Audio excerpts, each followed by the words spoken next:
আসসালামু আলাইকুম সুপ্রিয় দেশবাসী।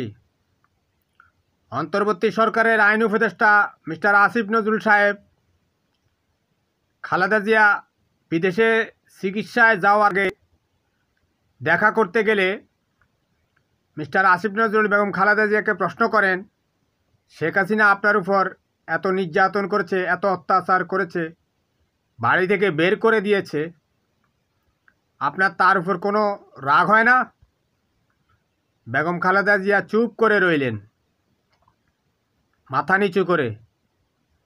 ডক্টর আসিফ নজরুল সাহেব আবার প্রশ্ন করলেন। বেগম খালেদা জিয়া প্রতি উত্তরে বলেছেন, আল্লাহ দেখেছে।